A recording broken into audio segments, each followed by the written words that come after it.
We're back on the Moondog Show for a special conversation with Steve Larsen, who is the founder of the Michigan Cognitive Recovery Center. Good day to you, Steve. Good morning.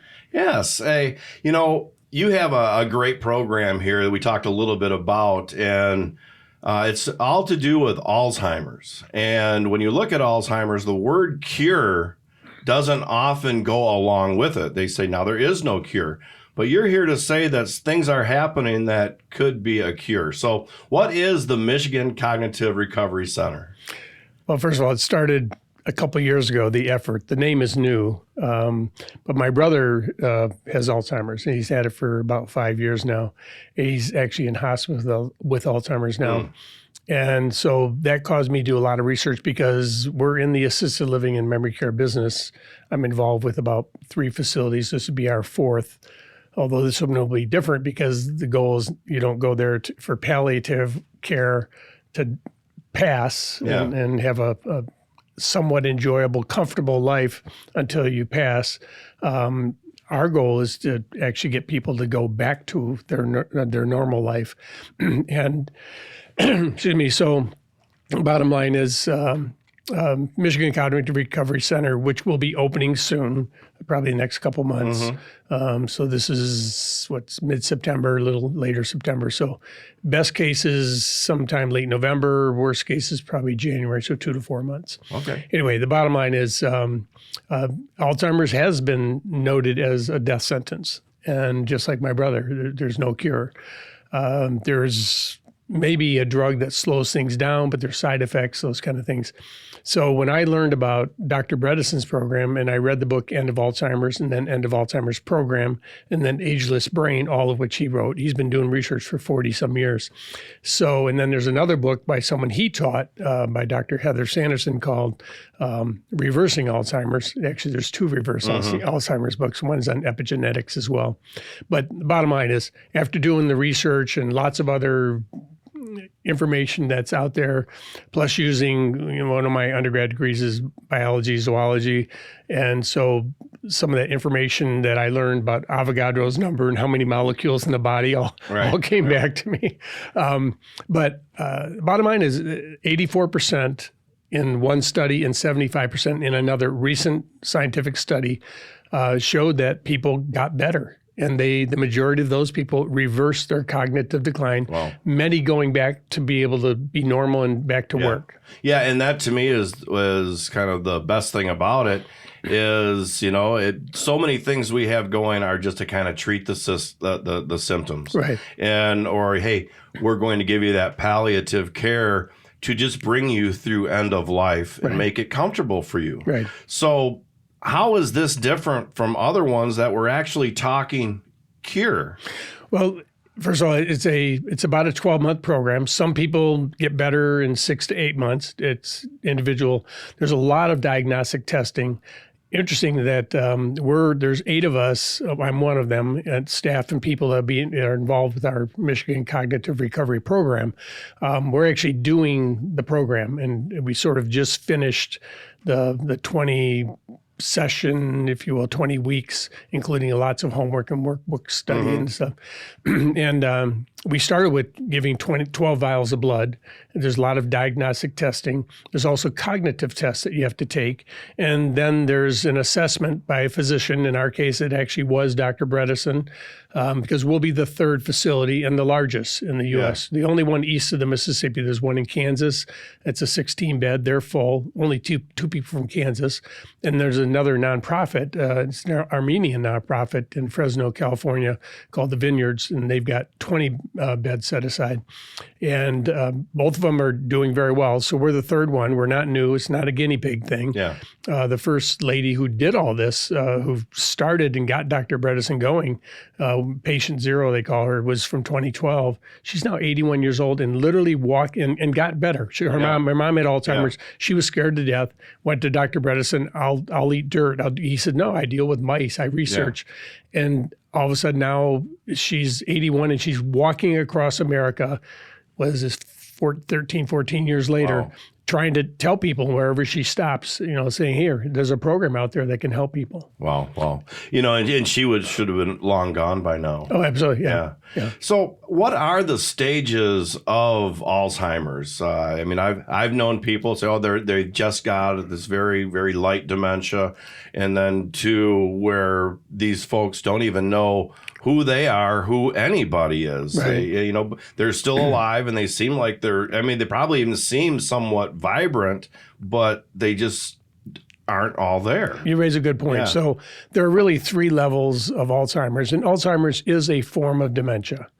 And our program takes care of, we're focused on Alzheimer's, but obviously people with dementia in general can also be helped in general. So there's what they call the MOCA score. It's fairly easy score. It's like 10 to 15 minutes for someone a doctor or someone who knows how to give the test.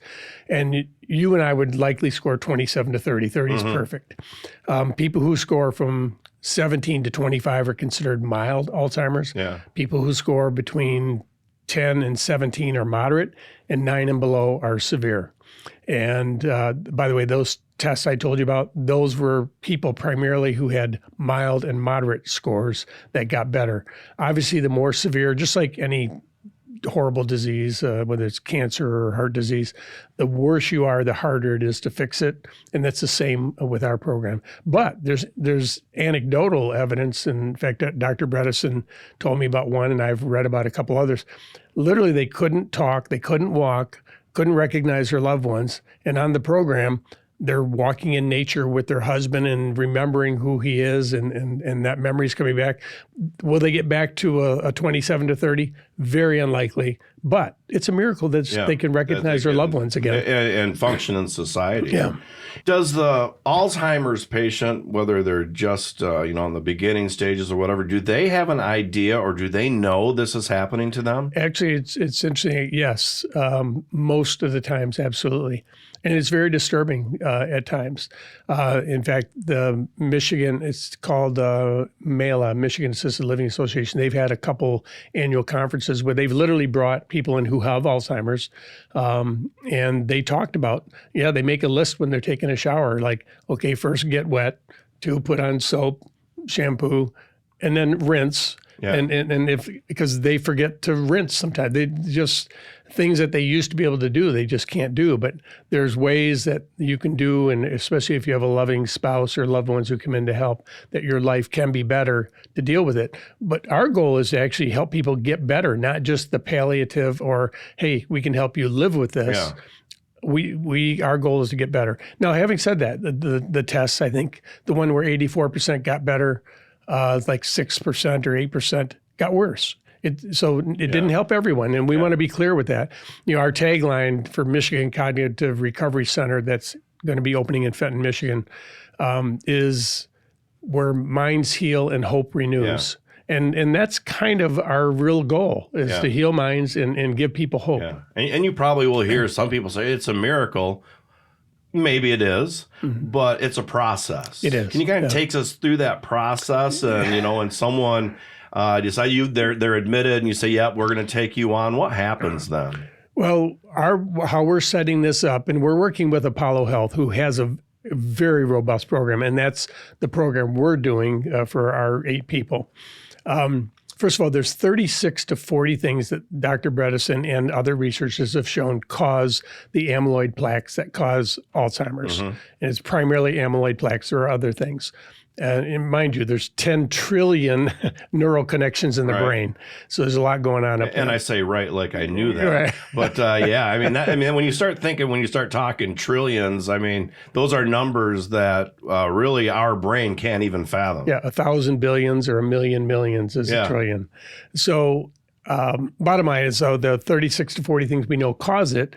We do all the diagnostic testing to figure out, because everyone's different. It might be mold, it might be arsenic, it might be mercury, it might be all 3. It might be not enough oxygen in the brain at night. You have sleep apnea. Yeah. It might be, it's typically the diet is. Do you guys identify those? That's part of what we do. Through identifying what has actually led to the Alzheimer's. That's why there's 12 vials of blood. That's why there's all the testing up front to help define and customize and make an individualized program.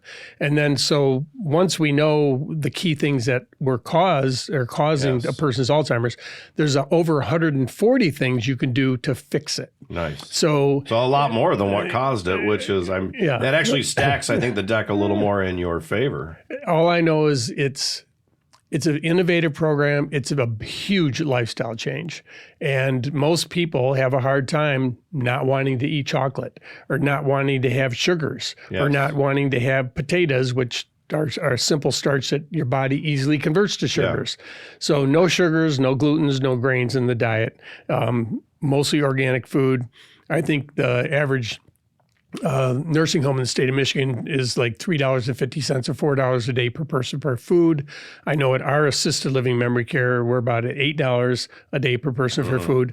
We're going to be at $30 to $35 per person per day for food because we want to get the best food that doesn't have antibiotics. It doesn't have the different growth hormones and stuff in it. It doesn't have pesticides. So because all that stuff is in most of the food we get so that they can have better yields. Right. Well, and I to go deeper, I mean, the things that you have to get rid of are the things that our body most craves because we put it in. The candida in our stomach wants us to have those sugars. And once you kind of hit that sugar, it wants more and tells your brain to keep giving it more. So to be able to go back, I would assume probably most of this diet is a lot of leafy, a lot of greens. I guess take me through because the diet is probably one of the biggest parts of this whole thing. It is a huge part of the key. There's 7 major things of what all the subsections make the 140 things. But yes, and that's why we have a chef who knows how to prepare desserts that people love. Yeah. But it's made with either stevia, plant-based sugar, or monk fruit. And then we try to limit sugars, but there's natural sugars in fruits. And blueberries is a superfood. You know? So there's lots of things that we can do on the diet side. And that's why we have a specialized diet. But the goal is to help people. And in our program, they're not going to have the French fries. They're not going to have chocolate, and they're not, So, and what happens? People find out in 4 to 8 weeks, the cravings for that sugar goes away. Yeah. And their body is like, wow, you're not inundating us with too much sugar, because most people, a lot of people, I should say, in the U.S., because there's so much sugar in all of our food. We don't create enough insulin. We try to keep up with all that sugar, and the insulin's like, oh, we can't do it anymore. Right. So we become what they call insulin resistant or glucose intolerant, and so we're not even really pushing things through. That's why one of the things that really changes when people do our program is diabetes. Yeah. Diabetes typically goes away for most people in the program, as does hypertension, high blood pressure, or things that tend to get fixed, so to speak. And again, diet's a big part of it, but it's also the exercise. Yeah, to say exercise probably has got to be a big part of it also. Cognitive conditioning, stimulation, making sure, checking for oxygen, checking, did you have mold in your home? Do you have arsenic and mercury? Mercury's in almost all fish. And the older and bigger the fish, the more mercury. So I stopped eating ahi tuna, which I love. I always thought it was great for me, but it's a big fish and has lots of mercury. Yeah. And there's all these studies show the amounts of mercury in different fish, and it's pervasive in our oceans and our water. Which to me is so crazy because everybody keeps saying, eat more fish, it's so healthy for you. But with everything, it's probably one of those moderation things. If you keep it a little more moderate, you may be okay. But it's like I said, they eat more fish, but you're saying they're high in mercury, which those heavy metals are what accumulate in the brain. And mercury is one of the worst. Yeah. It's actually probably the worst one out there. So I stick with shrimp, things that aren't in the ocean very long. They grow fast, wild scallops. Obviously, wild-caught salmon that are smaller versus the ones that have been out there for several years. So you want to minimize that. And, you still have to eat. Yeah. And there's kind of bad stuff in everything. But, 200 years ago, the soils had lots of nutrients, and we didn't put all sorts of pesticides on them because we didn't have Roundup. Yeah. And now they're finding that Roundup and other pesticides like that. There's just a recent study, there's a direct causal link between Parkinson's and these pesticides. And that's a direct one. That's just a very recent study. And Dr. Bredeson's already knew all that this is the kind of doing these things better, having a better diet, having some exercise, having good oxygen, getting good sleep. Yeah. Fasting is a big part of Right. the whole thing. And then, of course, there's many, like I said, 140 things. Detoxing includes putting people in a sauna for 20 minutes a day, maybe twice a day, to help them release the toxins in their body. So there's so many things in the program. Of course, we'll have 3 times as many activities directors that we would normally have to make sure people are doing things and enjoying themselves. We don't want them staying in their room or in their apartment. We want them out doing things with and enjoying people. And I'm sure that that's another great thing for the mind is conversation and, togetherness. Yeah, absolutely. I think I've mentioned to you, it was a few years ago in California, they did this study where they just got people to find out something they'd like to do to get them out of their house and to interact with other people. And there was about a 40% reduction, is what the study said, in health-related issues, just by not being depressed and by getting people active and out. Yeah. Wow.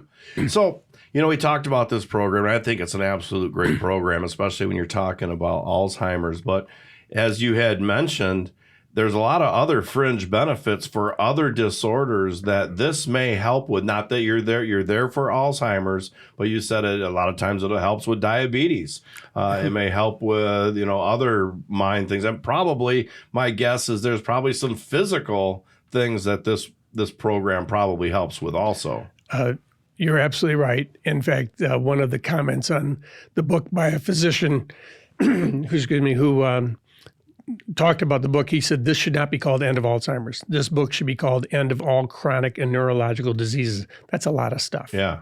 And anecdotally, I don't even like to really mention it, but as I'm reading the book and I'm reading about the diet and the exercise and the drinking water and the meditation and all the different, and the supplements and all the things in the program, I'm like, I did this with my mom 27 years ago, and she had bone cancer and was given 4 months to live. Now, I'm not saying our program is going to do things for cancer, but her program, along with thousands who did that functional medicine program 27 years ago, which did not have all the diagnostics we have, she went back 4 months later and her cancer was gone. But they know sugar molecules are a big feeder that help cancer. Well, she got rid of all those sugars. She did all these things. And bottom line is, you make your body the best version of itself, it's going to be able to overcome disease. You get a scratch, your body heals it. Right. Your body's meant to heal itself, including all the things inside. So there are lots of things, the gut microbiome, they know there's a direct link between leaky gut and all those things in your brain. They know that your mouth microbiome and the things that are in your mouth have a link to your brain. So there's lots of things that get checked for. And everyone's different. Everyone has different ailments. Some people are actually in pretty good shape, except for the Alzheimer's. So, to you, as the founder of this, you said your brother has Alzheimer's, and you decided that you wanted to do something about it. And it could help him, but it also is going to help many, many other people. How do you feel personally to be connected to something like this that can actually really do so much good? It's interesting in life, especially as you get a little older. I hate to admit that I'm getting older, but you can give back. And it's a chance to say, hey, I've done pretty well. I've been able to, get myself through undergrad and first one to go through college and law school and do reasonably well. Not that it hasn't been a lot of work, but this is a chance to give back. And we're forming a nonprofit. We're converting this Michigan Cognitive Recovery Center. We plan to convert it using the largest nonprofit group for senior living in the country is helping us. And they're going to sell tax-free bonds to help convert this to a nonprofit so that we can have people who can't afford the $9,000, $10,000 a month for this program, which is at the high end of a memory care program, which doesn't get you better. But as far as cost, and the other programs are even more expensive. I believe the one in Kansas is $12,500 a month.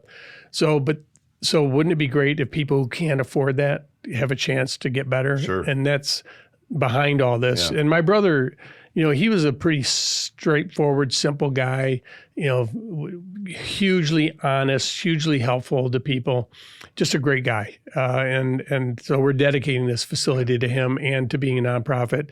And we've actually formed a nonprofit separate called Brain and Body Health, Inc. It's a 501c3 now. And we want to use that to both educate and also raise money to help people with Alzheimer's. Yeah. Well, I'd say it's very, very hard to put a price on bringing back a loved one who, I mean, for the most part, if they get to that point where they don't know anything, they're gone, and they're able to come back and know you again. Is there a price on that anybody wouldn't be willing to, I think anybody be willing to pay that price if they could get it done? And, again, you're absolutely right that it feels like a miracle. It's wonderful to know that someone who's declining actually gets better and can recognize loved ones and do those things. And, even like my mom, she didn't live forever, but she had 4 more great years on her program. Yeah. And like the lady who, patient 0, 2012 is when she started with Dr. Bredesen. She's now 81. So that would have, and she's walking across the United States of America.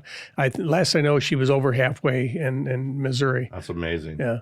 So it's just to be able to have a chance to help and do some things and see people get better and know that, there's literally thousands of people have been helped by this program. Yeah.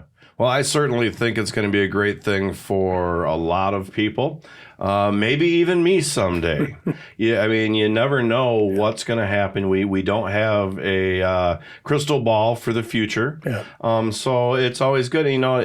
Do you guys have any kind of a way for other people that may hear this or see this to be able to maybe donate to the program to help support what the Michigan Cognitive Recovery Center is doing? Well, obviously, we'd love to have people who want to help us get our vision and see things. We're very close. It's a very expensive program because we're converting a 132-bed nursing home to a 54-bed recode or reversing cognitive decline facility. Adjacent, we are planning and intend to have a longevity and wellness clinic for those people who can't be 24/7 in the facility. Yeah. They can come over and learn what they need to be able to learn about both Alzheimer's and just obviously wellness and longevity in general. So that's a separate program. But I guess to answer your question, we have the Brain and Body Health, Inc. We're going to be putting a website in place for that. We really haven't been out trying to raise money. What we're trying to do is raise awareness. And if someone thinks that, wow, this is a great cause and that it's a nonprofit and they'd like to help, that'd be fantastic. I probably at some point, we expect to hire someone who will, in fact, pursue those things and pursue grants. Literally billions have been spent on trying to fix Alzheimer's and find a cure. Billions. I've heard hundreds of billions over the last 20, 30 years. Sure. And that still may be low. And just think if we could put money into things that help people get better. Yeah. And that aren't, you think about memory care costs anywhere from $5,000-6,000 on the low end to, I've heard, anywhere from $8,000 to $12,000 in the high end. Yeah. We're under $10,000 and people get better in general. The vast majority of people in our program get better.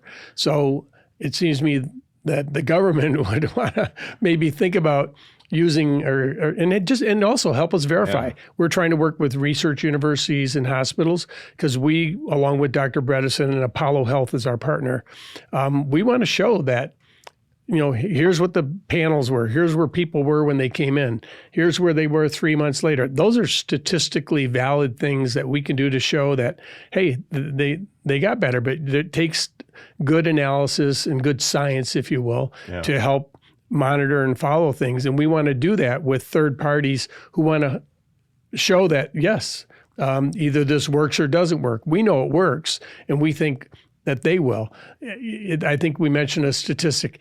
In medical school, at least a couple of years ago, 80% of doctors who graduate from medical school never took a nutrition course.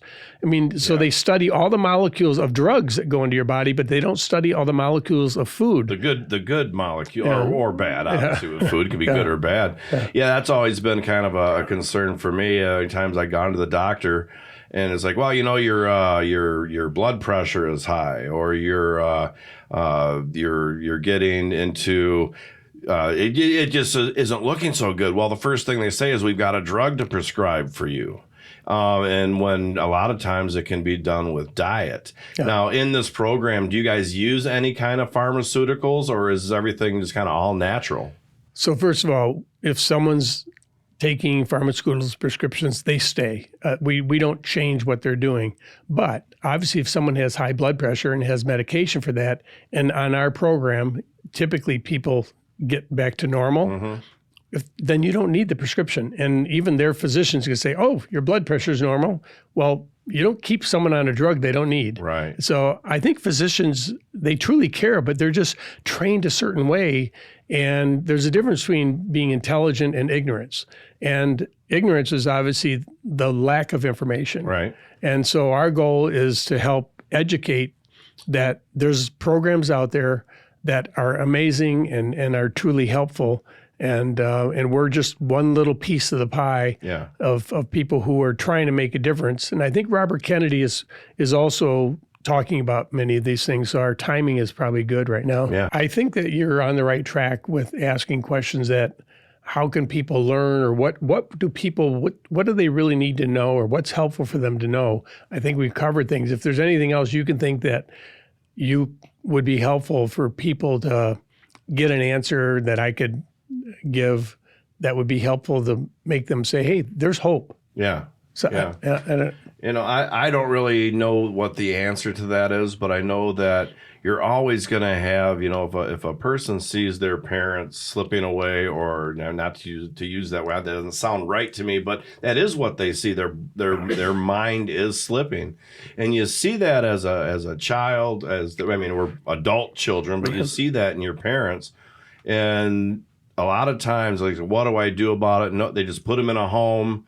and there they sit. And they don't find out about things like this that could actually make a difference, because so far we've all been trained and told that it is a death sentence. Yeah. So what do you say to those who say, seriously, this is a lot of money. Why would we spend all this when they're already got a death sentence? A couple things. You hit a couple good points. Most physicians, if you have Alzheimer's, they say this is a death sentence. And that's sad, because there is hope. And there are programs like ours, we're the only one I know of, that really can reverse Alzheimer's. Now, again, the most recent studies were 75% got better and 84% got better. That's not everybody. And we don't want to tell everyone it's going to happen, but it's the majority of people. Yeah. How do you get to those doctors that don't know?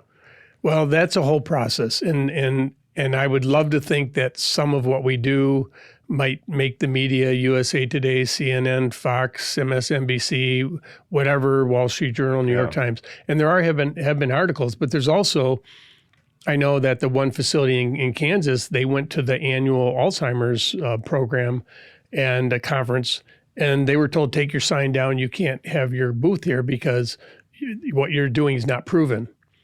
Well, that's in part, there's obviously some politics and all that, right? Because, is there a double-blind study that's proven this? No, but are there scientific clinical studies that have shown people got better? Yes. Yeah. And now those are hard to argue with. It is hard, but of course a drug company or others who want pure science are going to say, well, you can't absolutely prove it was just that diet and just this program. Yeah. It could have been other things because you don't know. But when you're doing the program with so many people and they're trying to do larger and larger studies, then it really helps. But if you have a death sentence and you have a chance to literally put your loved one into a program that has a majority chance of helping them improve, it's sort of like, to me, it's a no-brainer. It's interesting. I had AI tell me what is Medicaid and what do skilled nursing facilities in the state of Michigan get paid for people to go for end of life at a skilled nursing facility in Michigan.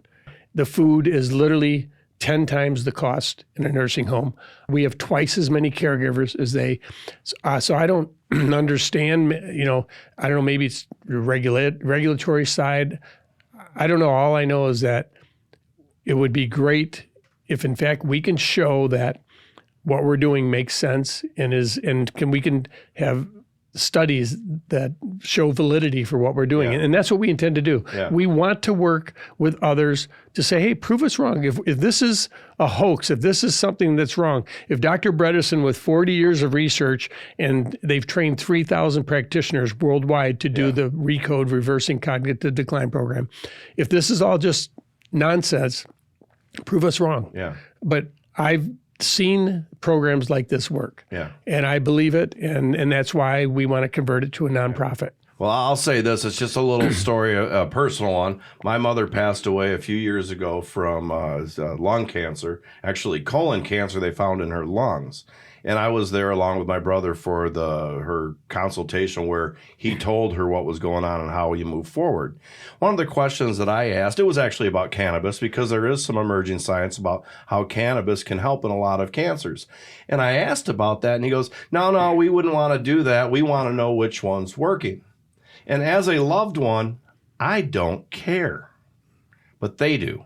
And that which I think is contributing to more and more deaths because they're not willing to look at other things. And when he said that to me, I was just baffled. I'm like, if this was your mother and there was maybe something else that could help her, would you not also say that?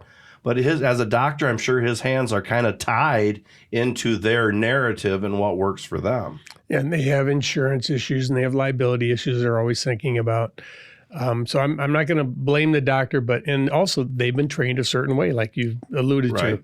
And if you don't have a nutrition class and you don't understand what the good molecules are and the bad molecules of regular food, you only know what the good and bad are of a drug that they're taking and maybe their side effects. But they also, a lot of times, they don't know what the interaction of 3 or 4 or 5 or 12 different drugs someone's taking is doing. Yeah. So if we can find a way and remember, those drugs are really helping your body to heal itself. Yeah. Just like surgery is putting your body in a better position to be able to heal itself. And that's what we do in a more natural way. It's called functional medicine, integrative medicine, or root cause. What's the cause of Alzheimer's? Yeah. What's the cause of different diseases? And so we go after the cause, not the symptoms. Yeah. And to me, it was crazy because they did not even once mention diet. And I would think, okay, we were going to start you on the chemo and the radiation, whatever it is, but we also want you to change your diet.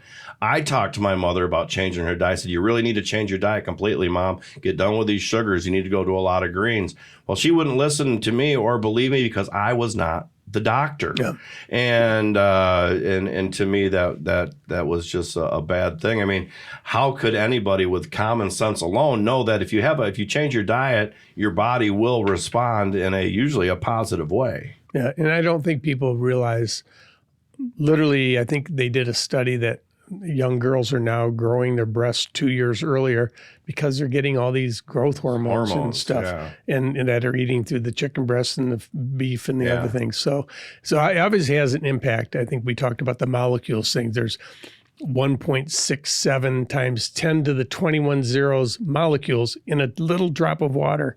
And if there's that many molecules in a little drop of water, just think if you're taking a pesticide, even that's 1/10 of a drop of water, it still has lots of zeros of molecules you're putting in your body that your body has to fight. We talked about the fact you have 30 trillion plus cells in your body. And your body changes almost completely every 5 to 7 years. Some of your organs every 1 or 2 years. And so if you're on a really good diet and you're not putting those poisons, you're not putting those bad things in your body, and if you're doing other things like exercise and getting that blood flow going, and I think it's 1/4 of every heartbeat goes through the kidney, and the kidney is your cleaning mechanism. And so if you're allowing your body to fix itself and doing all these really, really good things, it's shown that it works. And like I said, that's why I'm really happy about these more recent studies that have been done. And there's larger studies being done. And because we do want to show that this works, at least in the majority of people. Again, not everything works for everyone, but boy, if you can get to 75% or 84%. Those are great numbers. As far as when 100% were death sentences, and you've got that 75 to 85% with even improvement. It's a beautiful thing. Yeah. In closing, Steve, I guess, give us some contact information, how someone can find more, get a hold of you or get a hold of the Michigan Cognitive Recovery Center to be able to ask some questions, because I know this should bring a lot of questions to a lot of people, especially if you've got a family member that you see as struggling with cognitive issues. So a couple things. Like I said, we're getting ready to open. This is September 2025, and between November and January, depending upon permitting and other things, we expect to be open, and after a couple of years of work. And we do have a website. It's in draft form, but it's supposed to be done in the next week or so, and it's MichiganCognitiveRecovery.com. Well, And then we also, our partner is ApolloHealthCO.com. So Apollo Health Company, ApolloHealthCO.com. They have a very robust website that also provides a lot of the information, actually much more information than we have. Our facility is set up literally to take people in and have a 24/7 program with trained coaches and caregivers, and being able to follow up and help people do a program that we believe with all of our hearts will be a blessing to their families. yeah. And so, the MichiganCognitiveRecovery.com, it's in Fenton, Michigan, which is over south of Flint, north of Detroit, just off of US 23. And, we hope to get open. We candidly expect that we're going to hit some place like Wall Street Journal or New York Times, or maybe it's USA Today, or maybe it's CNN or Fox or MSNBC. We're getting ready to do a program that lets people know what we're doing here, what we're talking about. And once that hits, our CRM program, our marketing program on the website can handle up to 1 million contacts in a month. Wow. And so, but even if it's 10,000, we only have 54 beds. And so the program will be, first, they'll put a deposit down, which is refundable. And then we give just an initial assessment. Is this good for you? Is it good for us? Then once people say, yes, we want to do this, and both sides agree it's good for each other, then there's a non-refundable deposit. And then the first month's rent would be paid. And that's when the testing starts. That's when the vials of blood are given. And we're set up to use like Quest Diagnostics, but they don't do the testing. They then take the information, the blood and stuff, and then they send it to our specialized labs, which are set up for this cognitive assessment, if you will. Yeah. So, and then there's a lot of other assessments that get done. So anyway, once people do that, then they can actually, we're going to have them ready to come in and literally, help people with better food and exercise and all the 140 possible things. Right. On an individualized program. Everyone's different. Yeah. So Well, I'm certainly looking forward to seeing where this goes, and to hear that you're going to be saving lives, and it's a beautiful thing. But certainly want to say thank you, Steve. I look forward to, like I said, seeing where all this goes and lives that are saved, and want to have you back at some point on the show and give us an update. But up to now, keep doing what you're doing. I really like it. yeah, thank you so much. Yeah, right on. I appreciate it. All right, Steve Larsen, a great guest from the Michigan Cognitive Recovery Center. We'll see you next time on the Moondog Show.